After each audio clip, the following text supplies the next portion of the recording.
शुक्लांबरधरं विष्णुं शशिवर्णं चतुर्भुजं प्रसन्नवदनं ध्यायेत् सर्वविघ्नोपशान्तयेत्। व्यासाय विष्णुरूपाय व्यासरूपाय विष्णवे नमो वै ब्रह्मनिधये वासिष्ठाय नमो नमः। विमलपटी कमलकुटी पुस्तकरुद्राक्षस्यस्तहस्तपुटी कामाक्षी पक्ष्मलाक्षी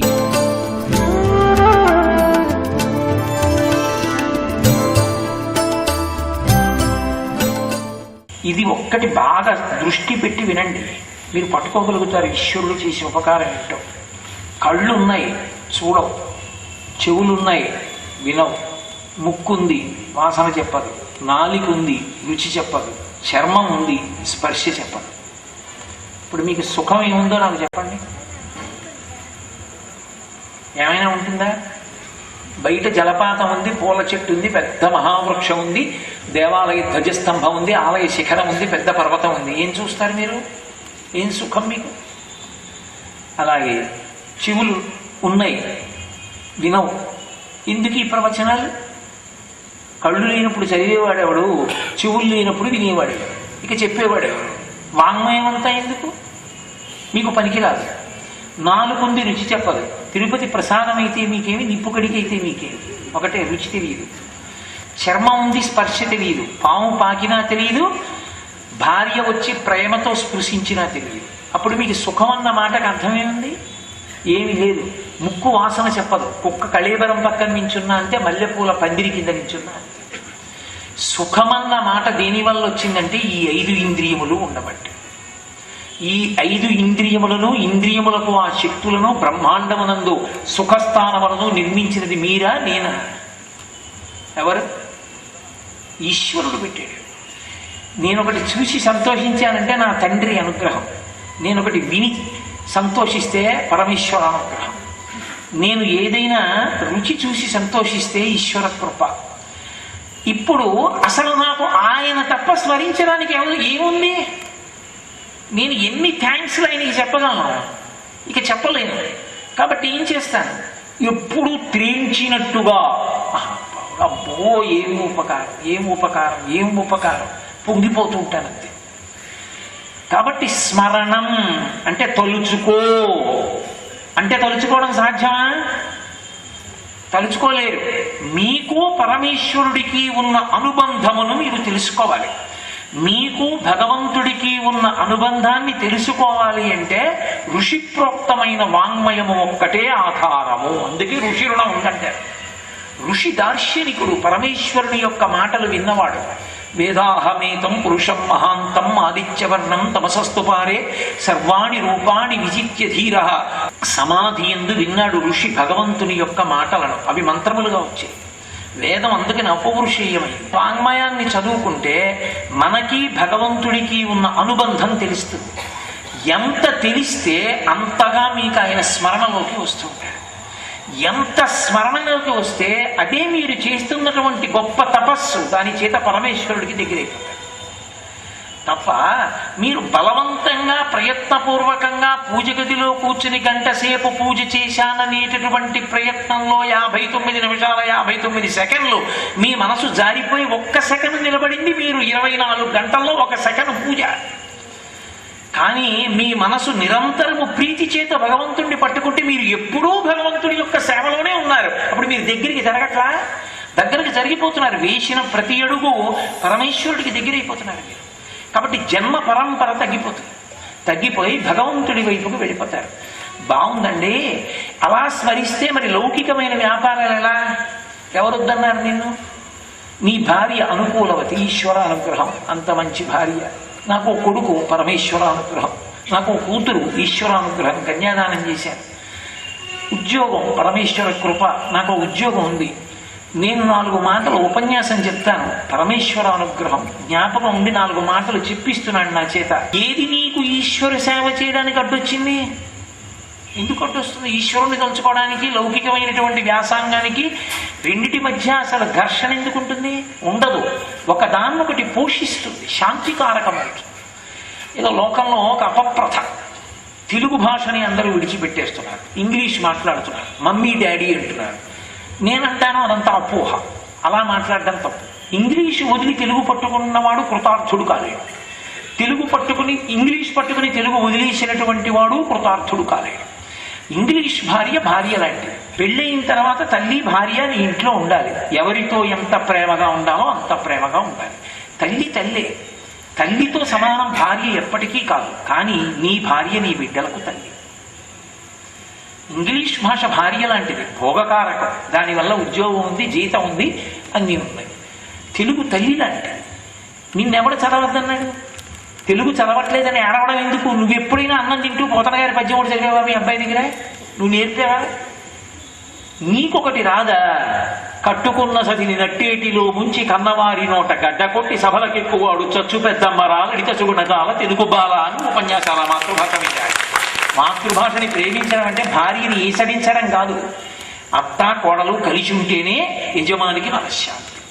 ఇంగ్లీషు తెలుగు ఎక్కడెక్కడ ఏది ఎలా వాడుకోవాలో అలా వాడుకో, చాలా సంతోషంగా ఉంటుంది. చక్కగా నీ పూజ నువ్వు చేసుకో. నువ్వు ఉద్యోగం చేస్తే సాయంకాలం ప్రవచనం చేయొద్దని ఎవడన్నాడు? నేను ఉద్యోగం చేస్తున్నాను కేంద్ర ప్రభుత్వంలో. నేను మా కార్యాలయానికి వెళ్ళి కూర్చుని నోట్ ఫైల్ తీస్తే ఇంగ్లీష్లో చకచకా రాస్తాను, ఫైల్ సబ్మిట్ చేస్తాను. ఆఫీసులో అవసరమైతే ఇంగ్లీష్లో మాట్లాడతాను. నేను సాయంకాలం పంచె కట్టుకుని వేదిక మీద కూర్చుంటే చక్కటి తెలుగులో ఉపన్యాసం చెప్పుకుంటాను. ఏమి నాకేమైనా ఇబ్బంది వచ్చిందా? ఏమి ఇబ్బంది రాలేదుగా. అలా నీ లౌకిక వ్యాసాంగానికి భగవద్భక్తికి రెండిటికి పడదనుకున్నవాడు తగినంత పరిణతి లేనివాడు. ఈ రెండే బాగా పుట్టుతాయి. బంగారు పళ్ళానికి గోడ చేరుకు లాంటివి. నువ్వు ఎంత బాగా చెయ్యగలవో ఈ నైపుణ్యం ఎప్పుడు పెరుగుతుందంటే నువ్వు భగవంతుడి మీదకి ఉరిగిన నాడు. ఆ ఉరిగిన నాడు నీకు ఒక ధైర్యం ఉంటుంది. నేను ధర్మాన్ని పట్టుకున్నాను, నాకు సర్వేశ్వరుడి రక్ష సర్వకాలముల ఎందుందని నీకు ఆ పూనిక నువ్వు ధైర్యంగా చేసేట్టు చేస్తుంది. ఎప్పుడూ ఉన్నాడు నా పక్కన ఈశ్వరుడు. నా పక్కన ఎవరు లేకపోవడం ఏంటి? ఎప్పుడూ ఉంటాడు. వడిబాయుక తిరిగే ప్రాణబంధుడా అని చెప్పలా అన్నమయ్య? ఈశ్వరుడు లేకపోవడం ఏంటి? నేను ఊపిరి తీసి విడిచిపెడితే 10 వాయువుల రూపంలో ఆయన శాసనం చేస్తున్నాడు. దేవతలందరూ దీన్ని ఆవహించున్నారు. కాబట్టి అది స్మరణం. శ్రవణం, కీర్తనం, విష్ణోహ స్మరణం, పాదసేవనం. పాదసేవనానికి లక్ష్మీదేవిని ఉదాహరణగా చెప్తారు. ఎందుకని ఉదాహరణగా చెప్పడం అంటే లక్ష్మీ మహీతనురూప నిజానుభావ నీళాది దివ్య మహిషీకర పల్లవానాం ఆరుణ్య సంక్రమణత కిలసాంద్ర రాగౌ శ్రీ వెంకటేశ చరణౌ శరణం ప్రపత్యే అని కదా. నారాయణమూర్తి శేషపాన్పు మీద కాళ్ళు జాపుకుని తల కింద చెయ్యి పెట్టుకుని ఇలా పడుకుంటే లక్ష్మీదేవి ఆయన కాళ్ళు ఒత్తుతూ ఉంటుంది. అది భార్యనంత చీల్చి చెండాడేసి శాసనం చేసి నా కాళ్ళు పడుతూనే కనపడాలి తప్ప ఎప్పుడూ ఇంకోలా కనపడకూడదు. అంటే ఆయనకన్నా నేను నయ్యం. మా ఆవిడ మా ఫోటోల్లో నా పక్కన నించుని నా వెనక నించుని కనపడుతుంది, నా పక్కన కూర్చుని.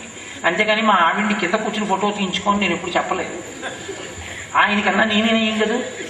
మరి అటువంటప్పుడు పాదసేవనం అంటే లక్ష్మీదేవి శ్రీ మహావిష్ణువు యొక్క పాదములే ఒత్తుతూ ఉంటుంది అని ఎవరైనా చెప్తే అది అపరిపక్వత. ఆయన చెప్పలేదు. ఆమె కోరుకుంది నేను నీ పాదములు ఒత్తుతానంది. ఆయన ఎక్కడ పెట్టుకున్నాడు? గుండెల్లో పెట్టుకున్నాడు ఆయన. లక్ష్మీం క్షీరసముద్రరాజతనయాం శ్రీరంగధామేశ్వరీం. తెల్లవారు వేస్తే చెప్తున్నాగా ఈశానాం జగతోస్య వెంకటపతేర్విష్ణోః పరాం ప్రేయసీం తద్వక్షస్థల నిత్యవాసరసికాం దక్షాంతి సంవర్ధినీం. ఆయన గుండెల్లో ఆవిడుంది. ఆయన గుండెల్లోకి ఆవిడ ఎలా చేరగలిగింది? ఆయన పాదములను పట్టుకుని. పాదములను పట్టుకొని అన్న మాటకు అర్థం ఏమిటంటే పెద్దలు నడిచిన త్రోవలో నడవండి అంట. ఆయన నడిచిన త్రోవలో నడవండి అంటే ఆయన ఇటు వెళ్తే వెళ్ళండి అని కాదు దాని ఉద్దేశం. ఆయన ఎలా ప్రవర్తిస్తారో అలా ప్రవర్తించండి, ఆయన ఎలా చెప్పారో అలా చెయ్యండి. అది దాని అర్థం. పాదసేవనం అన్న మాటలోకి ఏమిటి అర్థం వస్తుందంటే పరమేశ్వరుడి పాదములు ఒత్తుతూ కూర్చోవడం అన్న మాట అన్వయం అవ్వదు అక్కడ. భక్తి మంచిదే, కానీ భక్తిలో పరమేశ్వరుడి యొక్క మాట వినడమే పెద్ద భక్తి. నేను మీకు ఉదాహరణ చెప్తాను. ఒక పెద్ద భూస్వామి ఉన్నాడు. ఆయన దగ్గర 2 పాలేరు. పెద్ద పాలేరు ఎప్పుడు ఏదో ఆవుల దగ్గర పేడ ఎత్తుతూ ఉంటాడు, గేదెల దగ్గర పేడ తీస్తాడు, పిడకలు కొడుతూ ఉంటాడు, పిడకలు తీస్తూ ఉంటాడు, జల్లు వస్తుందేమో అని తీసుకెడతాడు, ఎక్కడ లోపల దాస్తూ ఉంటాడు, ఎండ పెడుతూ ఉంటాడు, ఆ గడ్డి తీస్తాడు, ఆవులకి వేస్తాడు, పాలు పితుకుతాడు, పాలు కాస్తాడు. లేకపోతే పొలం దగ్గరికి ఎడతాడు, ఏదో పట్టుకొస్తాడు, ఆనపకాయ ముదిరిపోతుందండి కోసుకొచ్చేసానంటే ఆనపకాయ పట్టుకొస్తాడు, ఏదో పని చేస్తాడు. చిన్నపాలేరు ఎప్పుడూ యజమాని దగ్గరకు కూర్చుని, అయ్యగారు మీరు ఎంత గొప్పవారండి, నిజంగా ఊళ్ళో మీకు ఏం పలుకుబడండి, మీ పేరు చెప్తే ఎంత పొంగిపోతున్నారండి అంటాడు. ఎప్పుడూ దగ్గరుండడు పెద్దపాలేరు, ఎప్పుడూ పనిలో ఉండడు చిన్నపాలేరు. నిజానికి భూస్వామి మనసులో ఎవరికి పెద్దపీట ఉంటుంది? పెద్దపాలేరు లేకపోతే భూస్వామి జీవితం ఏది? పక్కన కూర్చున్నవాడు గొప్పవాడు కాదు, అరే మా భూస్వామి గౌరవం రా, నేను చూడకపోతే పొలం ఏమైపోతుంది, ఆయన ఆవులు ఏమైపోతాయి, ఇవన్నీ ఆయన కోసం చేస్తున్నాడు. మాట విన్నవాడెవరో వాడు భక్తి తత్పరుడు. మీరు లోకంలో చూడండి, తండ్రికి ఏ కొడుకు అంటే ఇష్టం ఉంటుంది, వాడు ఎంత గొప్పవాడైతే ఆవిడకి కావాలంటే తన మాట ఒక్కటే విండవు. తండ్రి మనసులో కుందుతాడు, ఏదో లోకం దృష్టిలో గొప్పవాడు, వాడు నా మాట ఏం వింటాడు అంటాడు. అలా పైకి చెప్పలేడంతే. తండ్రి మాట విన్న కొడుకుని చూసి తండ్రి సంతోషిస్తాడు. మాట వినడం ప్రధానం. పరమేశ్వరుడి మాట వినడమే పరమేశ్వరుడి పాదముల యందు భక్తి. పరమేశ్వర పాదములు ఎక్కడుంటాయి? ఆయన పాదములు మనమనుకున్నట్టుగా ఏదో ఓ గుళ్ళో ఓ పద్మపీఠం మీద ఉంటాయనుకుంటే తప్పు.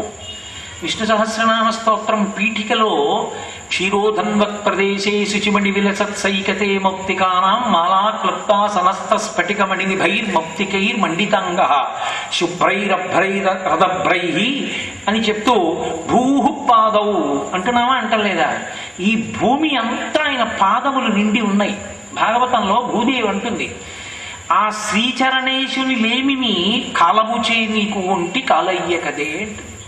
ఆయన పాదములు ఈ భూమి మీద ఉన్నాయి. అందుకే ఎవరు ఎక్కడ ఏ ఐశ్వర్యాన్ని పొందినా అది భూ సంబంధమే. ఐశ్వర్యము అన్న మాట ఎక్కడున్నా అది భూ సంబంధమే. అందుకే భూ సూక్తం అని ఒక సూక్తం, ఆ సూక్తంలో ఆవిడికి వసుంధర అని పేరు. సమస్త భోగములకు ఐశ్వర్యములకు ఆవిడే కారణం.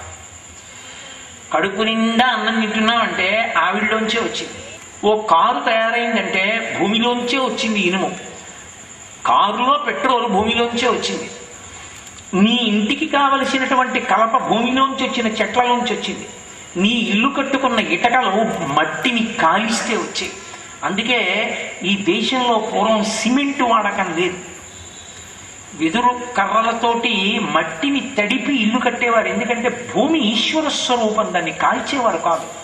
కాల్చకుండా తడి మట్టితో ఇల్లు కట్టడానికి కారణం అదే. ఋషులు ఎప్పుడు పర్ణశాలలో ఉన్నారు అని చెప్పి తడి మట్టితో బంకమన్నుతో వెదురు బద్దలు పెట్టి పైన జనువుతోటో తాటాకుతోటో ఆచ్ఛాదన వేసుకుని అందులో ఉండడానికి కారణం ఏమిటంటే భూమి శర్వస్వరూపం, శివస్వరూపం. శర్వ అన్న నామం శివుడికి విష్ణువుకి కూడా. కాబట్టి ఈశ్వర స్వరూపమైనటువంటి మట్టిని కాల్చేవారు కాదు ఒకనాడు. రామకోటి పీఠాధిపత్యం వహించిన పరమాచార్య స్వామి ఎక్కడికి వెళ్ళినా తాటాకు పందిరేసుకుని అందులో ఉండేవారు తప్పించి మట్టిని కాల్చిన దాంట్లో ఉండేవారు కాదు. ఎందుకంటే అది దోషభూయిష్టం కనుక. కాబట్టి ఇప్పుడు నీకు ఒక భోగం వచ్చింది, ఒక ఇల్లు కట్టుకున్నావు, భూమిలోంచి వచ్చింది. ఓ యాపిల్ పండు తిన్నావు, భూమిలోంచి వచ్చింది. నీకు జీవితం బ్రతకడానికి, భోగం అనుభవించడానికి రెండిటికీ కావలసినటువంటి సమస్త పదార్థ సంపత్తి ఈ భూమిలోంచి వచ్చింది. ఈ భూమి శ్రీ మహావిష్ణువు యొక్క పత్ని, ఆయన యొక్క భార్య. ఆమె పండింది, ఆమె పంట ఇచ్చింది, లక్ష్మి రూపంగా నీకు అనుభవంలో వచ్చింది ఐశ్వర్యం. యజుర్వేదంలో మంత్రం ఉంది, గ్రాపేయంధస్పతే దరిద్రం నీలలోహిత ఏషాం పురుషాణం ఆభేర్మోరోమో ఈశాన్ కించనామమత్ అని. అంటే పదార్థము ఉండి తినలేనివాడు దరిద్రుడు, తినగలిగి ఉండి పదార్థము లేనివాడు దరిద్రుడు. దరిద్రుడు అంటే ఒకడే కాదు, తినగలడు లేదు దరిద్రుడు, పదార్థం ఉన్నది తినలేడు దరిద్రుడు. ఇంట్లో ఎన్నో మధుర పదార్థాలు ఉంటాయి, ఇంతంత లడ్లు ప్రతి దేవాలయం నుంచి పట్టుకొచ్చి తీసుకోండి ఇస్తారు. ఎవరికి దొరకనండి ప్రసాదాలు వాడి ఇంట్లో ఉంటాయి, కానీ వాడికి షుగర్ ఉంది. వాడికి తినాలని ఉంటుంది కానీ వాడికి షుగర్ ఉంది, ఇంటి నిండా లడ్డూలు ఉన్నాయి. ఇప్పుడు వాడు దరిద్రుడు. వాడు ఎవరికో పెట్టలేదు కిందటి ఈ జన్మలో. నాకు పెడితే బాగుంది అనుకున్నా పెట్టకుండా తిన్నాడు మధుర పదార్థం. ఆ పాపం ఇప్పుడు పోతోంది. కాబట్టి ఈశ్వరా నీ చేసిన పాపం పోతోంది, సంతోషంగా ఇప్పుడు ఇంకోళ్ళని పెట్టుకోవాలి. అంతేగాని నేను తినలేదని ఏడవకూడదు. ఇప్పుడు మళ్ళీ ఏడిస్తే మళ్ళీ ఇంకో జన్మలోకి వస్తుంది. కాబట్టి ఇద్దరూ దరిద్రులై ఉంటే వాడికి లక్ష్మీ కటాక్షం లేదని గుర్తు. ఇంట్లో ఉండడం లక్ష్మీ కటాక్షం కాదండి, మీ అనుభవంలోకి వచ్చిందా. తెలిసిన ఆయన ఏసీ వేయించుకున్నాడు చాలా కష్టపడి. నేను రోజు వెళ్ళేటప్పటికి మధ్యాహ్నం మామూలుగా గదిలో పడుకున్నాడు. బయటకు వచ్చి వాళ్ళ ఆవిడ లోపల పడుకుంది. ఏమన్నా బాబాయ్ గారు అదే ఇందులో ఇక్కడ పడుకున్నారని పిన్నేది అన్నారు. పిన్ని లోపల పడుకుందిరా అన్నాడు. అదే మరి మీరు పడుకోవచ్చు కదా అంటే, ఒరే ఒక్కరోజు పడుకున్నాను రా, పరిచయం పట్టేసిందిరా నాకు విపరీతంగా. డాక్టర్ గారు మీకు ఏసీ పడదన్నారా, ఇక్కడే పడుకుంటున్నాను అన్నాడు. ఆయన దరిద్రం అంతే. లక్ష్మి ఉంది, ఏసీ ఉంది, వాళ్ళ ఆవిడికి పనికి వస్తుంది, ఆయనకి పనికి. ఆవిడికి భోగం ఉంది, దీనికి భోగం లేదు, అంతే. ఒక్కొక్కడికి ఒక్కొక్క జన్మ. కాబట్టి ఉండడం కాదు, ఉన్నది అనుభవంలోకి రావాలి. ఉండడానికి అనుభవానికి మధ్యలో అలక్ష్మి తొలగిపోయేటట్టుగా చెయ్యమని అభిషేకం చేస్తారు మంత్రం చెప్పినప్పుడు. కాబట్టి అటువంటి కటాక్షమంతా భూమిలో నుండి వచ్చింది. ఇప్పుడు ఈ భూమిలో నుండి వచ్చినది భోగముగా మారాలి. భోగముగా మారడం అంటే ఇక్కడ అనుభవించేయడంతో సరిపోదు. నీకు కావలసిన దానికన్నా చాలా ఎక్కువ నువ్వు పొంది ఉన్నావు భగవత్కృప చేత. ఇప్పుడు నువ్వు దాన్ని తీసుకెళ్లి దాచిపెట్టి నేను అట్టె పెట్టేస్తానండి, నేను ఎవరికి లేకపోతే ఒక్కనాటికైనా మీ గడప దాటడం రాడు. ఎందుకు రాడో తెలుసా? ఈశ్వర కృప మీకు లేదని గుర్తు. ఆ విషయంలో మీరు దరిద్రులని గుర్తు. ఆయన గడప దాటి లోపలికి వచ్చాడు. కాసిని మంచినీళ్లు తాగినా పరమేశ్వరుడు సంతోషపడిపోతాడు. నన్ను నమ్ముకున్న వాడికి పెట్టావురా అంటాడు. తండ్రి కొడుకు ఆకలితో నించున్నారనుకోండి, తను తినడు తండ్రి. పిల్లాడు ముందు వాడికి ఉన్నది పెడతామండి అని చెప్పి ఇంత ప్రసాదం పులిహార ఉందని ఆ పిల్లాడికి పెట్టారనుకోండి, ఆయన రెండు చేతులు ఇచ్చి నమస్కారం పెడతాడు. తనని నమ్ముకున్న భక్తుణ్ణి ఆదరించిన వాడిని చూసి పరమేశ్వరుడు ప్రీతి పొందుతాడు. నాకు ఉసిరికాయ వేసింది చాలదా అన్నారు శంకరాచార్యులు వారు. నీ వంటి మహాపురుషుడికి వేసింది ఉసిరికాయ, కురిపించేస్తున్నాడని కురిపించేసింది కనకధార. అందుకని ఆ స్తోత్రం ఆయన పెట్టిన పేరు ద్రవిణాంబుధార. ద్రవిణము అంటే బంగారం, అంబుధార అంటే వర్షం, అదే కనకధార స్తవమైంది. కాబట్టి ఈ జన్మలో పెట్టనిది వేరొక జన్మలో నిన్ను అనుగ్రహించదు. కానీ పెట్టడం అంటే భగవంతుడు ఎక్కడో ఉండడు, ఈ సమాజంలోనే నిన్ను అనుగ్రహించడానికి నీ దగ్గర పుచ్చుకునేవాడి రూపంలో వస్తాడు. అలా పుచ్చుకుంటే తప్ప నీకు ఉత్తర జన్మలోకి కావలసిన పుణ్యం రాదు. మీకు బాగా అర్థం అవ్వాలంటే ఒక ఉదాహరణ చెప్తే మీరు పట్టేసుకుంటారు. నా దగ్గర డబ్బు కట్టలు ఉన్నాయి, నోట్ల కట్టలు అనుకోండి, నిజం అనుకోలేదు, నోట్ల కట్టలు ఉన్నాయి. నేను అమెరికా వెళుతూ విమానం ఎక్కి అమెరికా వెళ్ళాను. అది అబద్ధం, నేను వెళ్ళేది లేదు. అమెరికా వెళ్ళాను. అమెరికా వెళ్ళిన తర్వాత నేను ఒక్క కప్పు కాఫీ తాగుదామంటే ఈ నోట్ల కట్టలు ఇస్తే ఇవ్వరు. నేను వెళ్లే ముందే ఇక్కడ state bank of India foreign exchange కౌంటర్కి వెళ్ళి ఈ రూపాయల్ని డాలర్లుగా మార్చుకుని పట్టుకుని వెడితే కాఫీ ఇస్తారు. అలాగే ఇక్కడ నీకు ఈశ్వరుడు ఏది ఇచ్చాడో దాన్ని ఈశ్వరుడికి పెట్టుబడిగా పెట్టాలి. నీకు డబ్బు ఉంది, నలుగురికి దానం చేయాలి. నీకు ఓపిక ఉంది, ఈశ్వరుడి పల్లకి పట్టుకోవాలి. నీకు ఓపిక ఉంది, ఓ గుడి తుడవాలి. నీకు ఓపిక ఉంది, పెద్దల ముందు వంగి నమస్కరించాలి. నీకు వినపడుతుంది, భగవత్ సంబంధమైన విషయాన్ని వినాలి. నీకు పాట వచ్చు, దేవాలయంలో కూర్చుని ఒక పాట పాడాలి. నీకు నృత్యం వచ్చు, రాజోపచారంలో నృత్యం చెయ్యాలి. నేను ఏమీ చెయ్యను, నీకున్నది ఇక్కడే పోతుంది, శరీరంతో పాటే పోతుంది. ఒకసారి శరీరం వదిలేశావు, ఇక ఇక్కడ ఆ శరీరంతో సంపాదించినది ఏది నీది కాదు. జీవుడు దరిద్రుడైపోయాడు, ఎందుకంటే నువ్వు పెట్టింది లేదు, నువ్వు పెట్టావు పుణ్యంగా మారి. అందుకే పెట్టేటప్పుడు నేను పెడుతున్నానన్న అహంకారంతో పెట్టినవాడు పాడైపోతాడు. నేను పెడుతున్నానన్న అహంకారంతో కాదు, విష్ణువు నా ఎదురుగుండా ప్రతిగ్రహీతగా వచ్చి నిలబడి నేను ఇచ్చిన దానిని ఆయన పుచ్చుకుని ఇక్కడ నాకున్న పదార్థాన్ని పుణ్యంగా మార్చి ఉత్తర జన్మలలో నేను సుఖపడ్డానికి హేతువుని నాకు ఇచ్చాడు. కాబట్టి నేను ఆయనకి రుణపడ్డాను. అందుకే సనాతన ధర్మంలో ఇచ్చిన వాడికి పుచ్చుకున్నవాడు నమస్కారం చేయడు, పుచ్చుకున్న వాడికి ఇచ్చినవాడు నమస్కారం చేస్తాడు. భవతే విష్ణు స్వరూపాయతే. బలిచక్రవర్తి వామనమూర్తికి దానం ఇచ్చాడు. దానమిచ్చి విప్రాయ ప్రకట వ్రతాయ భవతే విష్ణుస్వరూపాయతే తత్ ప్రామాణ్య విదే త్రిపాదస్య ధరణిం దాస్యామి అంచున్ క్రియాక్షిప్రుండై ధనుజేశ్వరుండు వడుగున్ చేసాచి పూజించి బ్రహ్మప్రీతం అని ధారభోషి భవనం ఆశ్చర్యమం పొందగా. వేద హృదయాన్ని యథాతథంగా సంస్కృత మాటలతోటే పూర్తి చేశారు పోతన గారి పద్యం. భవతే విష్ణు స్వరూపాయతే, నీవు విష్ణు స్వరూపుడవు. ఇది పుచ్చుకుని పుణ్యంగా మార్చి నన్ను ఉత్తర జన్మలో అనుగ్రహిస్తున్నావు, నీకు నమస్కారం. అందుకని పుచ్చుకున్న వాడికి ఇచ్చినవాడు నమస్కారం చేస్తాడు. నేను ఉన్నవాడిని, వాడు లేనివాడు. అందుకని ఉన్నవాడిని కనుక లేనివాడికి ఇస్తున్నానని ఫోటో తీయించుకుని పేపర్లో వేస్తాడు. తుఫాన్ రావడం ఎంత అదృష్టం. 5 ప్లాస్టిక్ బిందులు ఇచ్చాడు, 5 పేపర్లలో ఫోటో తీయించుకోవడం. నీ కర్మ అహంకారమై కాల్ చేస్తాడు. అందుకోసం కాదు చెయ్యవలసింది. అందుకే దానము గుప్తం, ఈశ్వరుడికి తెలిస్తే చాలు. 3వ కంటి వాడికి తెలియకుండా కాదు, 3వ కంటి వాడికి తెలియకుండా ఏమో వాడు అన్నీ తెచ్చుకుంటాడు. 3వ కంటికి తెలియకుండా, అంటే నీ 2 కళ్ళకి తెలిస్తే చాలు. పక్క కంటికి కూడా తెలియకళ్ళను ఏం చేశావు. అంత గుప్తంగా చెయ్యవలసి. మంగళం కోసలేంద్రాయ మహనీయ గుణాత్మనే చక్రవర్తి తనూజాయ సర్వభౌమాయ మంగళం. ఉమా కాంతాయ కాంతాయ కామితార్థప్రదాయినే శ్రీగిరీశాయ దేవాయ మలినాథాయ మంగళం. సర్వం శ్రీ ఉమామహేశ్వర పరబ్రహ్మార్పణమస్తు.